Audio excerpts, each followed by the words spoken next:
It was a chilly late November morning when Clara stepped outside, scarf wrapped tight, gloves snug. She had 20 minutes before her shift at the bookstore, enough time to enjoy the quiet street and the smell of fresh bread drifting from Bella's bakery. Outside the bakery sat a man she had seen before. People called him Mr. Danny. He was always quiet and polite and always alone. He stared at the pastries through the window, eyes soft with memory, as if recalling a lifelong past. Clara hesitated. She didn't usually approach strangers, but something about the way he lingered made her step inside. She bought her usual tea and 2 cinnamon rolls, one for herself and one she carried carefully to the bench. "Mind if I sit?" she asked. "Not at all," he said. She handed him the cinnamon roll. "It's just breakfast." He looked surprised and touched the pastry as if it were fragile. "Thank you," he said softly. For a few quiet minutes they sat, watching the city wake up. Cars passed, people hurried, life moved, largely unaware of their small moment. Then he spoke. "I used to make these," he said. "With my wife, we had a bakery. Just like this before she passed."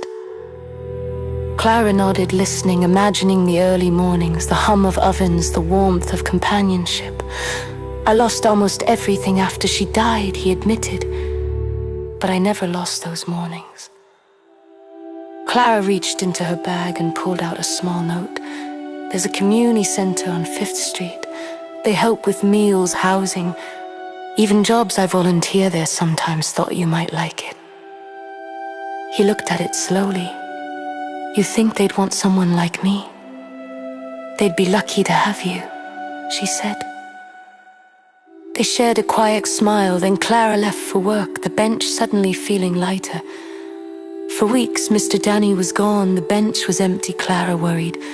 She asked Bella, checked the community center, and imagined him somewhere trying to piece things back together. Then one morning, the bakery door opened early. A familiar figure stood inside, hands dusted with flour, sliding a tray of pastries into the display. Mr. Danny had returned, not just to the bench, but to life itself. He had a small room at the community center, a part-time job that gave him purpose, mornings filled with baking again. When he saw Clara, he smiled. "I wasn't sure you'd still come by," he said.